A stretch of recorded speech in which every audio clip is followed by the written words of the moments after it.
Hello, BookTube. This is Weekly Reads. My apologies if during this video I start to visibly wilt. The last few weeks have not been particularly pleasant, whether it be my reading or life in general. And I'm not entirely sure how this will go. I filmed an earlier version of this where I started to wilt so hopefully this video does not go in that way, but if it does, then I'm going to just upload it anyway, and my apologies in advance. Anyway, so I managed to read one book this week, The Collected Poetry of Nikki Giovanni, 1968 to 1998. Nikki Giovanni is one of the great American poets. Her career spans nearly 60 years, and I've always been interested in reading her. I've had this collection for a few years, and it's been way too long since I last read it, and I really need to check out her more recent work. I mean, she has almost 30 years more work since this collection was compiled, and I haven't read it as much as I would like. So I started the collection on Saturday, and I came back to it on Tuesday to reread the last two sections because I didn't give them quite the shake that I should have on Saturday. And overall, I really enjoyed this collection. I'm a lot fonder of Giovanni's work in the 70s than I am her earlier work, which I sometimes find more militant poetry off-putting. And I'm not particularly fond of prose poetry, which a lot of the poems, in the later part of this collection are. But I did want to read my favorite poem by Giovanni. Poetry is a trestle. Poetry is a trestle, spending the distance between what I feel and what I say. Like a locomotive, I rush full speed ahead, trusting your strength to carry me over. Sometimes we share a poem because people are near and they would notice me noticing you. So write X and you write O, and we both win. Sometimes we share a poem because I'm washing the dishes and you're looking at your news. Or sometimes we make a poem because it's Sunday and you want ice cream while I want cookies. But always we share a poem because belief predates action, and I believe the most beautiful poem ever heard is your heart racing. And so I first read that poem in, I don't know if it was in junior high or high school. It was in one of those textbook anthologies. I'm wanting to say it was probably in either my sophomore year of high school or maybe the seventh grade. One of the two. So, yeah. Now we move on to the bales, or the setting asides. So, since I managed to largely read the collected poetry of Nikki Giovanni on Saturday, I decided to get a jump on Persian Fire by Tom Holland. This is a history of the conflict between Persia and the Greek city-states. I very quickly build on this book with an extreme amount, I think, of prejudice.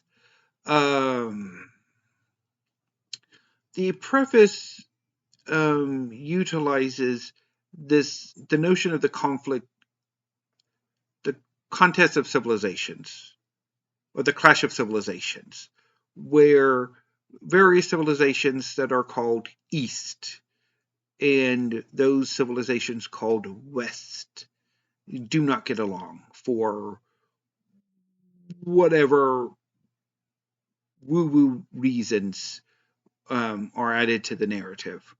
And that annoyed me immensely. And then as I read the first few chapters that focus more on Persian history, I was finding myself really annoyed by how Holland was going about this narrative.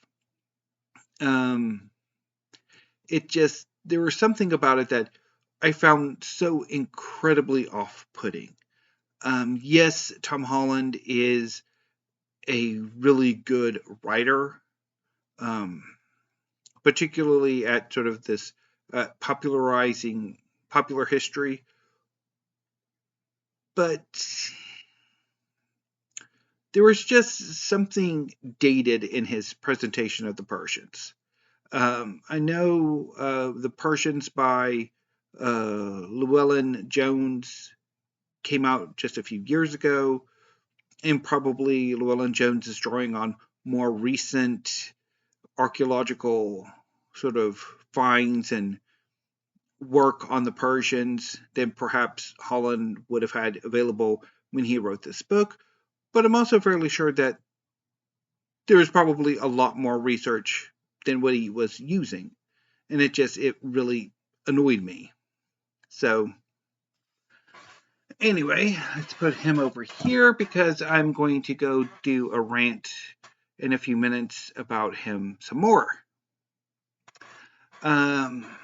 So on Monday, I was watching The Four Children of the Apocalypse for an insane amount of time, far more than needed to take the new, well, she's a toddler now, and I haven't quite figured out what the five children of the are.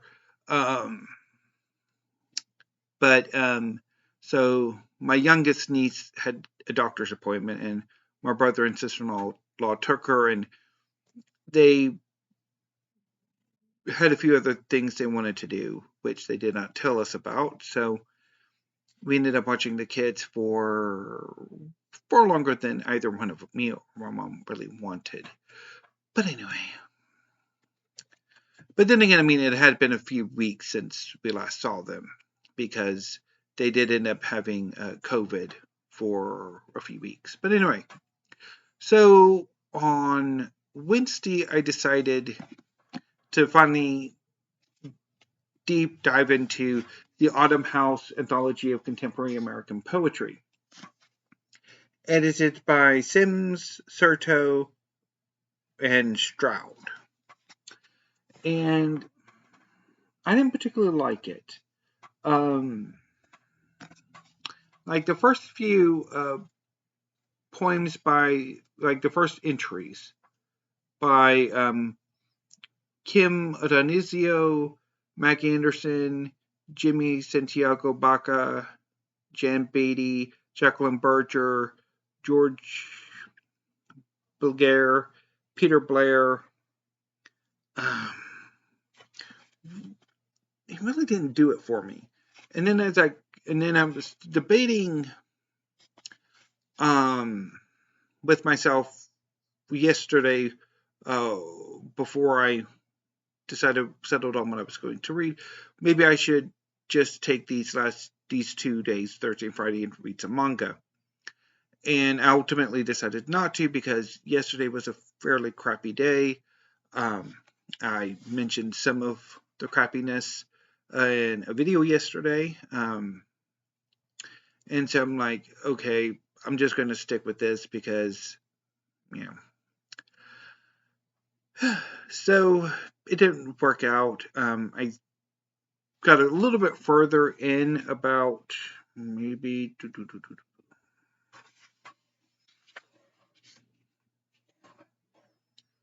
I think I got to Stephen Dobbins, and it just, I wasn't feeling it. So That's why I'm doing this weekly reads as early as I am. I mean, maybe I can do like a bit more of a spot reading here and there, um, or maybe when I'm feeling a bit better. I don't know. Anyway, so yeah, so this what I'm going to read today will be a part of next weekly reads, and I'm not super enthusiastic about what I've chosen for today, and perhaps over the weekend. And that is the Peloponnesian War by Donald Kagan. This is a history of the 30 Years' War between Athens and Sparta over control or over hegemony of Greece and the wider Greek world or Greek-speaking world. I read this book in about 20 years ago, and I don't remember it fondly. And so I don't know if it's going to be a success or not. I mean, I think I picked it up because like I wanted to have another go at it, nostalgia reasons. A lot of the books that I kind of reacquired from 20 years or so ago is largely fueled by nostalgia. Some of it has worked out and some of it has not. So I don't know. But we shall see. Maybe it'll surprise me, or maybe I'll just probably browse my cookbooks later on after a bail. So depending how the Peloponnesian War goes, my reading plan for the rest of the reading week, whether certainly the last 4 days of February over the course of the work week, and perhaps this weekend too, will probably be devoted to manga. And I have several volumes or series that I want to get a good chunk of read. Starting with Great Priest Imhotep by Makoto Morishita. I plan to read the first 4 volumes. Great Priest Imhotep is a series about Imhotep, the Egyptian priest who first developed the Egyptian-style pyramids and was deified. In this telling, Imhotep was sealed away for a great crime, and he's led out in present-day Tokyo to hunt down and seal demons who have been falsely claiming to be Egyptian gods. He ends up rooming with a Japanese woman whose father is very much interested in the occult. I'm also wanting to have another go at Kaiju number 8. I have the first 4 volumes. Kaiju number 8 is by Naoya Matsumoto. So Kaiju number 8 is a series about a Japan devastated by wave after wave of kaiju attacks. Kaiju are giant monsters. There is a special force within the Japanese self-defense forces that specialize in tackling or in fighting kaiju. The main character, Kafka, is not a part of this unit, or at least not initially. Initially, he is part of the cleanup crew, and this has allowed him to develop a certain knowledge of kaiju anatomy that helps him when he does join this special unit. During a cleanup, he and a colleague are grievously injured, and while he's recuperating in the hospital, an insect-like kaiju kind of merges with Kafka, and they become a kaiju human hybrid. And Kafka uses this to sort of have a second attempt at joining this special force. I would also like to have a go at the first 5 volumes of Record of Ragnarok by Azychika, Shinya Umemura, and Takui Fukui. So, Record of Ragnarok is about a contest between the gods and humanity. Every 1,000 years, the gods in Congress um, decide whether or not humanity is worth living for the next 1,000 years. At the latest Congress, the gods have decided unanimously that no, it is humanity. No, they're no longer worthy of a continuance of existence. Humanity should be wiped out. Perhaps having her own motives, the Valkyrie Brunhilde objects and uses the rules to force this challenge, where um, representatives of humanity will face off against selected gods in a one-on-one battle to the death. If humanity wins, they get to humanity, or if these champions win the majority of the fights, humanity lives another 1,000 years. If the gods win, humanity is wiped out. And finally, I do want to have another go at Orient by Shinobu Ohtaka. I have the first 6 volumes, and I'm not really happy with my last week's manga reading, whether it be Orient or certainly One Piece. I want to have another go at both of them. And I thought maybe this coming week would be the best time to do that. So, Orient is a series set in an alternate Japan in which, during the later stages of the Sengoku period, demons claiming to be gods invaded Japan and unified it, effectively taking the place of the Tokugawa shogunate. 150 years after this, the demons have largely solidified their control over Japan, with the only opposition being surviving bands of samurai. Musashi and his friend Kojiro aspired to join the samurai to fight the demons and take back Japan. A few years later, when they're older teens, their lives are on very different trajectories. Musashi is a trainee miner. The demons eat minerals. However, Musashi still aspires to join the samurai.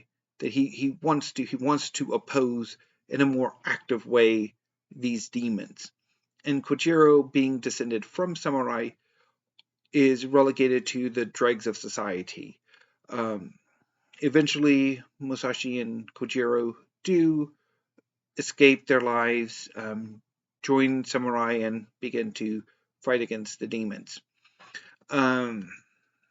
So, hopefully, assuming whatever's been bugging me the last few weeks can be abated, or I could work my way through, or whatever, hopefully when I do have another go at this, it'll be a lot more positive. I mean, I did have this issue with the first volume of Naruto last year, where I read the first volume, where it's sort of like every time I read the first volume of Naruto, it's a coin flip whether I enjoy it or I'm put off by it.